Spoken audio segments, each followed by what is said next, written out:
Eu sou o professor Danilo Delarco, advogado e professor do curso de Direito da Unifil.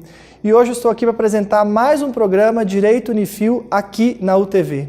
O tema do nosso programa de hoje é o julgamento do habeas corpus do ex-presidente Lula pelo Supremo Tribunal Federal. E quem está aqui hoje para esclarecer as nossas dúvidas é o professor João Ricardo Anastácio. Um tema que está totalmente em alta, né? É uma discussão no mundo jurídico e muitas pessoas não estão conseguindo entender o que o Supremo decidiu, mesmo porque os votos são longos e os cidadãos não conseguem muito entender o nosso juridiquês, né? Mas uma questão que se coloca e que eu queria que o senhor começasse a esclarecer nesse primeiro bloco é como é que fica a relação entre a presunção de inocência, que está na nossa Constituição, e essa execução provisória da pena após a condenação em segundo grau de uma ação criminal. Isso é uma questão bastante debatida já há muito tempo. Primeiramente, existe uma condenação do ex-presidente Lula pelo TRF 4ª Região, né, que o condenou a 12 anos e 1 mês de prisão em regime inicialmente fechado. Imediatamente, os advogados do ex-presidente Lula ingressaram com um pedido de habeas corpus preventivo junto ao Superior Tribunal de Justiça. Preventiva porque o nome próprio já diz, não há ainda a prisão. Então, justamente. Há um risco, há uma ameaça a esse direito de Isso é muito liberdade. importante frisar que o habeas corpus também é um remédio constitucional que também está previsto no rol dos direitos fundamentais. E o habeas corpus preventivo foi então impetrado junto ao Superior Tribunal de Justiça na busca de um salvo-conduto, ou seja, para que o ex-presidente então permanecesse sem ser preso, né, durante todo o trâmite processual e recursal. Mas uma questão muito importante é a questão de primeiro e segundo grau. Uma coisa que existe uma desinformação muito grande, mas é importante frisar que o Supremo Tribunal Federal não é uma terceira instância. E isso acaba criando uma confusão, até mesmo no povo brasileiro, né? Porque o Supremo Tribunal Federal não discute a questão do mérito, nessa questão da condenação. Nem mesmo a STJ. Né? Nem mesmo a STJ. Então, na verdade, existe o quê? Existe aí um segundo grau de jurisdição, não é? Que foi a condenação junto ao TRF da 4ª Região, né? E esse recurso. Então, o STJ também faz controle, que nós chamamos de controle de legalidade. Também não analisa a questão e também não seria uma terceira instância. Então, podemos falar até mesmo de uma 4ª instância daqui a pouco. Então, só para quem não é da área entender, o cara comete um determinado crime e aí ele é denunciado pelo Ministério Público. No caso, se é um crime de ordem federal, quem vai analisar isso é um juiz federal. Então aí ele tem todo o direito de defesa, contrata advogados, ouve testemunha, e aí, eventualmente, ele pode ser condenado pelo juiz federal. No caso do Lula, foi o juiz Sérgio Moro que deu a primeira condenação. Dessa decisão, é possível que ele recorra. Ou, se ele eventualmente foi absolvido, que o Ministério Público recorra e vá a um tribunal. No nosso caso, na Justiça Federal, é o Tribunal Regional Federal da 4ª Região, que é no Rio Grande do Sul, que seria o segundo grau. Esses dois graus discutem se realmente houve ou não houve a culpa, enfim, dolo, se houve crime, se não houve. Depois disso, não se discute mais isso. Justamente, professor Danilo, definiu muito bem essa questão do primeiro e segundo grau. Então, o que a própria Constituição assegura é o duplo grau de jurisdição. Seria duplo grau são 2 graus. Uhum. Então, não há de se falar em terceiro e quarto grau. Então, o que está sendo feito dentro do Supremo Tribunal Federal ou do próprio Superior Tribunal de Justiça, isso é que se discute. Esse é o pano de fundo, até mesmo do próprio julgamento. Então, ou seja, essa questão é que se discute, essa que é discutível, né? Então, veja, no caso do Supremo Tribunal Federal, analisa apenas se houve abuso de poder ou ilegalidade na decisão do Superior Tribunal de Justiça, do STJ. Mas aí você analisa comigo, professor, se existe uma decisão pacificada, jurisprudencial, ou seja, as decisões do Supremo Tribunal Federal dos últimos anos, desde 2016, são favoráveis à execução pós-condenação no segundo grau. Há de se mudar ou há de se dizer que houve uma ilegalidade ou abuso de autoridade ou de poder dentro da decisão do Superior Tribunal de Justiça? Eu vejo que não. Eu vejo como não. Ou seja, não existe ilegalidade. Por quê? Porque o Superior Tribunal de Justiça foi a favor da jurisprudência da Suprema Corte brasileira. Ou seja, o Lula, quando foi condenado no TRF4, no segundo grau, eles impetraram habeas corpus preventivo para evitar que o TRF cumprisse e determinasse a prisão imediata dele. Justamente. Esse habeas corpus já estava discutindo essa questão. O STJ, então, entendeu que, em tese, ele poderia ser preso, ou seja, que não havia nenhuma ilegalidade. E aí, porque o STJ estava já aplicando naquele momento uma decisão do Supremo, ou seja, o Supremo desde 2016 disse que é possível essa possibilidade. Não determinou, mas era possível. Então, de fato, naquele momento que o STJ determinou, disse que não havia ilegalidade, é o que o senhor está dizendo, o Supremo ele deu essa decisão respaldado numa decisão do próprio Supremo. Exatamente. Entendi. Então, veja, o próprio Código de Processo Penal, no artigo 647, diz que é possível haver a possibilidade de recurso especial ou recurso extraordinário para os tribunais superiores STJ e STF, desde que o processo retorne para o cumprimento da execução, inclusive execução penal. Ou seja, no caso, ele seria preso, aí ele poderia recorrer, mas preso. Exatamente. Então, veja, e esse dispositivo do Código de Processo Penal não foi revogado, não foi considerado inconstitucional e continua vigindo, desde 41. E aí nós temos o quê? Que em 2009 houve uma mudança de posicionamento da Suprema Corte, que passou a não mais aceitar a questão da execução provisória, que seria a execução pós-condenação em segunda instância. E aí, a partir de 2009, até pela conjectura do Supremo Tribunal Federal na época, não é? Até 2016 foi mantido esse posicionamento. Então, só de 2009 a 2016 que esse entendimento foi mantido. Justo. Que teria que oportunizar todos os recursos, transitar em julgado o processo para depois cumprir a pena. Justamente, porque a própria Constituição, no artigo 5º, inciso 57, que fala sobre o princípio da presunção da inocência, que seria que a condenação apenas transitada em julgado é que levaria à prisão, não é? Nós estamos tratando de princípios e regras constitucionais e princípios constitucionais. E dentro da própria Constituição, nós temos no artigo 102 da Constituição, como guardião da Constituição, a Suprema Corte Brasileira, que é o Supremo Tribunal Federal.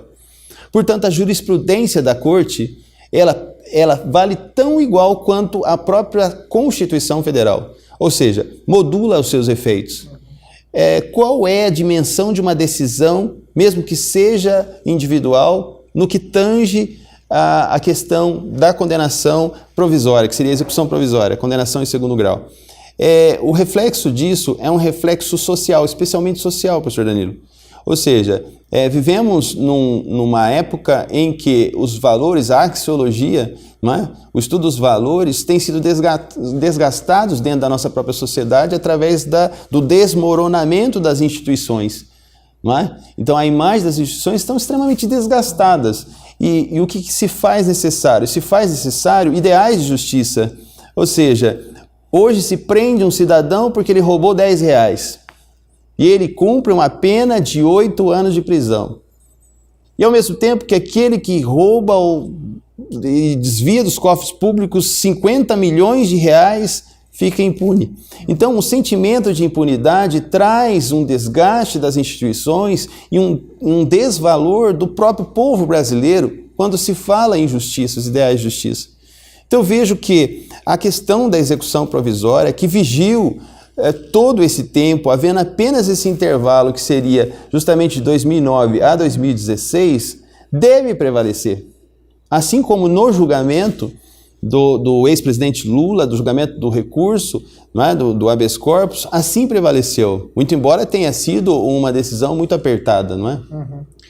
Professor, eu vou chamar o intervalo e a gente volta mais com perguntas depois da população e discutindo mais esse tema. Não saia daí, a gente volta já. Em 2017, o Colégio Londrinense inova mais uma vez e traz a mais alta tecnologia para oferecer o melhor para cada fase da vida do aluno.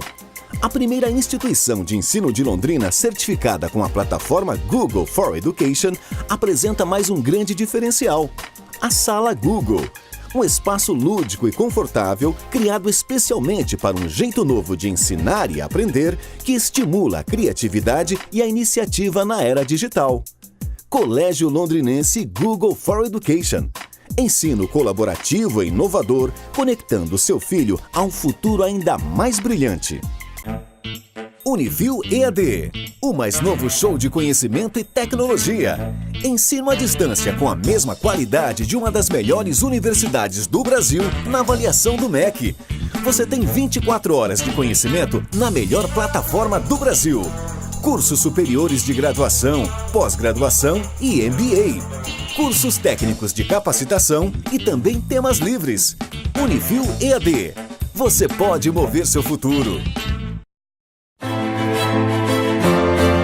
Voltamos a apresentar o programa Direito Unifil aqui na UTV e o tema do programa de hoje é o habeas corpus, o julgamento do habeas corpus do ex-presidente Lula pelo Supremo Tribunal Federal. Quem está aqui esclarecendo as nossas dúvidas é o professor João Ricardo Anastácio. Professor, continuando o nosso debate aqui no segundo bloco, eu gostaria que o senhor esclarecesse a questão dessa presunção de inocência e do que é considerado culpado. Ou seja, nós falamos no primeiro bloco que a discussão se realmente é culpado em tese ou não, se discute no segundo grau. Depois o que se vai analisar é a questão de legalidade ou não, constitucionalidade. Depois do segundo grau, da condenação do segundo grau, eu posso ainda falar que presumidamente inocente, ou seja, eu não poderia cumprir a pena até os recursos acabarem, ou era possível cumprir a pena? O que é culpado, o que é presumidamente inocente? A questão do divisor de águas aí se refere à questão do trânsito julgado. Quando transita em julgado, né, o que seria o trânsito julgado? O trânsito, quando uma sentença, uma decisão, um acordo transita em julgado, significa dizer que não caberá mais recursos, não é? Então, enquanto houver a possibilidade de recurso, ainda não se transitou em julgado. Então, essa é a discussão. No caso do ex-presidente Lula, houve então uma condenação em primeiro e segundo graus. Não é? Não existe um terceiro grau, mas não quer dizer que não caiba recursos. O processo não acabou. Justo. Então, possibilidade recursal existe, não é? Mas isso também não tem direta relação com a própria execução provisória. Porque a execução provisória faz parte justamente da margem da própria segurança, a segurança jurídica da decisão. Então veja, se o cidadão, seja qual for, ele é condenado em primeira e em segunda instância, já está reconhecida, né, o duplo grau de jurisdição, a oportunidade do duplo grau de jurisdição, que é um direito fundamental. Aí ele pode começar a cumprir a pena, mesmo ainda não transitando em julgado, ou seja, a culpa em si só será reconhecida quando acabar todos os recursos. Justo. O que não impede que ele comece a cumprir a pena provisoriamente. Volto a dizer que o próprio Código de Processo Penal, no artigo 647, que trata do recurso especial, justamente trata, e trata também do recurso extraordinário, justamente trata dessa questão, ou seja, que não tem efeito suspensivo. A decisão não tem efeito suspensivo. Então, ou seja, a impetração do recurso extraordinário para o Supremo Tribunal Federal ou do recurso especial para o Superior Tribunal de Justiça não tem efeito suspensivo. Portanto, a execução penal já começa. Então, ali já houve uma relativização dessa presunção de inocência, Justo. porque aí ele já pode, então, mesmo que ainda não seja definitivamente considerado culpado, ele pode continuar recorrendo, mas ele já pode começar a cumprir a pena. E se for constatado algum prejuízo, ele vai ingressar com uma ação indenizatória e faça o Estado. Sim. Então, ele poderá ressarcir por danos materiais e morais por eventual prisão, né? Então, ou seja, prisão indevida. Então, não está cerceando o direito de recorrer, de forma alguma.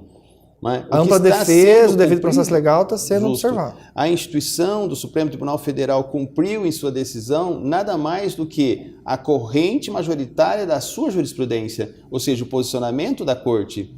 Claro que vimos que na última decisão, né, do habeas corpus, do HC, foi bem apertada.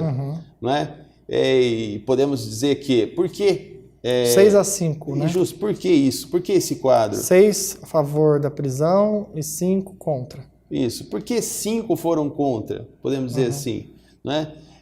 Esses 5 contra, que tipo de argumento eles tiveram para que então fosse seguido essa linha? Antes que o senhor continue, nós somos às ruas e tem algumas perguntas da população que está totalmente ligado ao que o senhor vai comentar agora. Vamos ouvir. É o Matheus que vai fazer a pergunta. Vamos lá.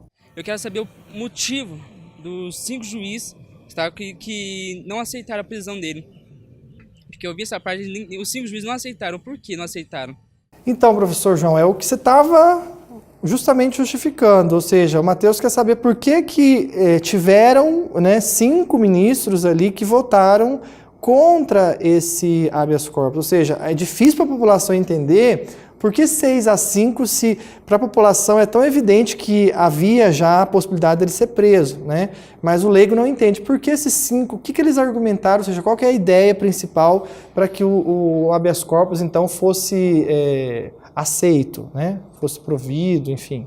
Sim, eu agradeço também a pergunta do Matheus. A questão voltada para a questão da constitucionalidade, mais uma vez, ou seja, a presunção da inocência. Então, se entende, e esse foi o posicionamento sustentado pelos 5 ministros que foram a favor, né, do habeas corpus, no sentido de que deve-se prevalecer o princípio da presunção da inocência. De maneira quase que absoluta, ou seja, para esses 5 ministros, a presunção de inocência ela vai até o fim do processo. Enquanto o processo não acabar totalmente, em tese a pessoa não poderia ser presa. Justamente. Né? O contrário dos outros 6 que entendem que uma coisa é a culpa, que só termina com o fim do processo, e outra coisa é o cumprimento da pena. Isso, né? Da execução provisória. Então, para esses 5, ficou claro que a presunção de inocência, ou seja, vai até o fim com a mesma força. E o professor trouxe essa questão muito importante, a presunção absoluta. Ou seja, existe 2 tipos de presunção, professor. A presunção absoluta e a presunção relativa. Vamos dizer assim. Até mesmo dentro da constitucionalidade, das decisões do próprio Supremo Tribunal Federal, né, existe a presunção absoluta e a relativa. O que seria uma ou outra, uma forma bem simples e rápida, né? A lei. Quando um projeto de lei se transforma em lei, ele é presumidamente constitucional. Ou seja, ele é constitucional até que se prove ao contrário. Ou seja, ele gosta de presunção relativa. E essa presunção só passa a ser absoluta quando uma ação declaratória de constitucionalidade vem declarar a constitucionalidade desta lei. Então, veja, à margem disso, quando se fala em presunção a presunção de inocência, jamais pode se aplicar a presunção absoluta. Isso porque já passou por 2 graus que já deram decisões no mesmo sentido. Então, né? O que o professor trouxe, a questão da presunção absoluta, que é o pano de fundo para essa discussão. Ou seja, não há de se falar em presunção absoluta, e sim uma presunção relativa de inocência. E essa presunção relativa de inocência dá todo o amplo direito para o contraditório, a ampla defesa, não está sendo negado. O que parece-nos que quando você está inicialmente o delegado investigando, talvez essa presunção seja muito mais forte. Mas a partir do momento que já teve uma condenação, já teve uma segunda condenação, a gente poderia entender, que é o que os 6 entenderam, que essa presunção vai se relativizando mesmo, porque já tiveram 2 condenações e as Supremas Cortes não vão rediscutir questões fáticas, né? Justamente. Então... E na decisão ficou muito claro, professor, que dos ministros que foram a favor, né, foram contra a procedência do habeas corpus, do HC, que hoje o instituto recursal se transformou em meramente protelatório. Ou seja, usa-se um instituto muito importante, que é o direito dos recursos, para protelar decisões infindáveis protelações. Ou seja, essa presunção acaba se transformando em absoluta. E numa impunidade. E uma impunidade, que é a regra dessa decisão. Professor, nós temos tempo para mais uma pergunta do Jurandir. Vamos lá. O que vai fazer agora, depois do Lula preso, com 6 bilhões que ele tem? Onde está esse dinheiro? Se eles vão conseguir pegar de volta. Então, professor, essa talvez é a indignação de muita gente, a pergunta do Jurandir, né? E como é que fica o ressarcimento ao erário? Justo. Justamente a questão do ressarcimento do erário é uma das sanções previstas na própria administração pública. O artigo 37 assim, já prevê para crimes de improbidade administrativa o ressarcimento do erário e até mesmo a indisponibilidade dos bens. Né? O próprio triplex se transformou em disponível e está sendo leiloado. Né? É o que a gente está vendo com a Lava Jato, né? Recuperando e tal. Justo, então é um processo de recuperação. Mas é claro que o erário é o povo brasileiro e o povo brasileiro clama por justiça. Ou seja, quando será ressarcido? E essa traz a indignação, realmente traz indignação. Então temos que caminhar para uma reforma política, professor, um novo ideal político, para que então se mude conceitos e que a justiça passe a decidir de decisões não mais políticas, mais jurídicas, nesse sentido. Professor, nosso tempo está esgotado. Eu gostaria de agradecer mais uma vez a tua presença, as tuas explanações e já fica aqui o convite para próximos programas. Muito obrigado. Prazer, viu? muito obrigado, eu que agradeço, professor.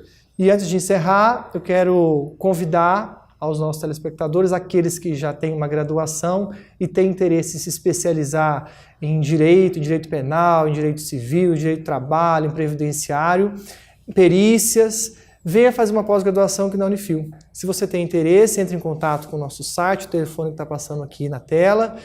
Nós temos qualidade garantida e um preço que cabe no teu bolso. Muito obrigado pela tua audiência, até o próximo programa.